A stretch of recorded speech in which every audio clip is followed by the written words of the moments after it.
100 ऊँट और एक रात की कहानी। एक बार एक बड़ी घनी अंधेरी रात में एक काफिला एक रेगिस्तानी सराय में जाकर ठहरा। उस काफिले के पास 100 ऊँट थे। उन्होंने ऊँट बांधे, खूंटियाँ गड़ाई, लेकिन आखिर में पाया कि एक ऊँट अनबंधा ही रह गया। उनकी एक खूंटी और एक रस्सी कहीं खो गई थी। आधी रात, बाजार बंद हो गए थे। अब वे कहाँ खूंटी लेने जाएं, कहाँ रस्सी। तो उन्होंने सराय के मालिक को उठाया और उससे कहा कि बड़ी कृपा होगी, एक खूंटी और एक रस्सी हमें चाहिए। हमारी रस्सी खो गई है। 99 ऊँट तो बंध गए हैं, 100वां अनबंधा है। अंधेरी रात है, वह कहीं भटक सकता है। उस बूढ़े आदमी ने कहा, घबराओ मत, मेरे पास न तो रस्सी है और न ही खूंटी। लेकिन बड़े पागल आदमी हो, इतने दिन ऊँटों के साथ रहते हो गए, तुम्हें कुछ भी समझ नहीं आई। जाओ और खूंटी गाड़ दो और रस्सी बांध दो और ऊँट को कह दो सो जाए। उन्होंने कहा, पागल हम हैं कि तुम? अगर खूंटी हमारे पास होती तो हम तुम्हारे पास आते ही क्यों? कौन सी खूंटी गाड़ दें? उस बूढ़े आदमी ने कहा, बड़े नासमझ हो, ऐसी खूंटियाँ भी गाड़ी जा सकती हैं जो न हो, और ऐसी रस्सियाँ भी बांधी जा सकती हैं जिनका कोई अस्तित्व न हो। तुम जाओ, सिर्फ खूंटी ठोकने का उपक्रम करो। अंधेरी रात है, आदमी धोखा खा जाता है। ऊँट का क्या विश्वास, ऊँट का क्या हिसाब। जाओ, ऐसा ठोको जैसे खूंटी ठोकी जा रही है। गले पर रस्सी बांधो जैसे कि रस्सी बांधी जाती है, और ऊँट से कहो कि सो जाओ। ऊँट सो जाएगा। अगर यहाँ मेहमान आते हैं, अक्सर यहाँ मेहमान आते हैं, उनकी रस्सियाँ खो जाती हैं, और मैं इसलिए तो रस्सियाँ खूंटियाँ नहीं रखता।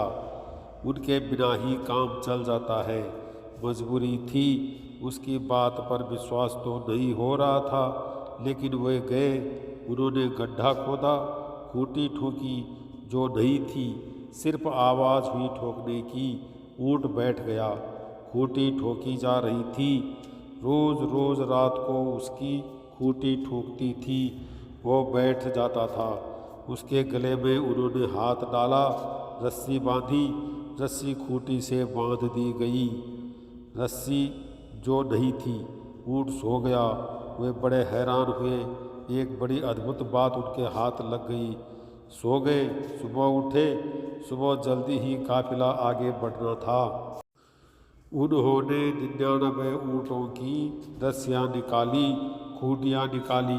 वे ऊँट खड़े हो गए, और 100वें की तो कोई खूंटी थी ही नहीं जिसे निकालते। उन्होंने उसकी खूंटी न निकाली। उसको धक्के दिए, वो उठता न था, वो नहीं उठा। उन्होंने कहा, हद हो गई। रात धोखा खाता था, सो भी ठीक था, अब दिन के उजाले में भी इस बूढ़ को खूंटी नहीं दिखाई पड़ती कि नहीं है। वे उसे धक्के दिए चले गए, लेकिन ऊँट ने उठने से इनकार कर दिया। ऊँट बड़ा धार्मिक रहा होगा। वे अंदर गए। उन्होंने उस बूढ़े आदमी को कहा कि कोई जादू कर दिया क्या? क्या कर दिया तुमने? ऊँट उठता ही नहीं। उसने कहा, बड़े पागल हो तुम। जाओ, पहले वो खूंटी निकालो, पहले रस्सी खोलो। उन्होंने कहा, लेकिन रस्सी हो तब। उन्होंने कहा, रात कैसे बांधी थी वैसे ही खोलो। वो गए, मजबूरी थी। जाकर उन्होंने खूंटी उखाड़ी, आवाज़ की, खूंटी निकाली। ऊँट उठकर खड़ा हो गया। रस्सी खोली, ऊँट चलने के लिए तत्पर हो गया। उन्होंने उस बूढ़े आदमी को धन्यवाद दिया और कहा, बड़े अद्भुत हैं आप, ऊँटों के बाबत आपकी जानकारी बहुत है। उन्होंने कहा कि नहीं, यह ऊँटों की जानकारी से सूत्र नहीं निकला, यह सूत्र आदमियों की जानकारी से निकला है। आदमी ऐसी खूंटियों में बंधा होता है जो कहीं भी नहीं है, और ऐसी रस्सियों में जिनका कोई अस्तित्व नहीं है और जीवन भर बंधा रहता है और चिल्लाता है, मैं कैसे मुक्त हो जाऊं, कैसे परमात्मा को पालूं, कैसे आत्मा को पालूं, मुझे मुक्ति चाहिए, मोक्ष चाहिए, चिल्लाता है और हिलता नहीं अपनी जगह से, क्योंकि खूंटियाँ उसे बांधे हैं। वह कहता है, कैसे खोलूं इन खूंटियों को।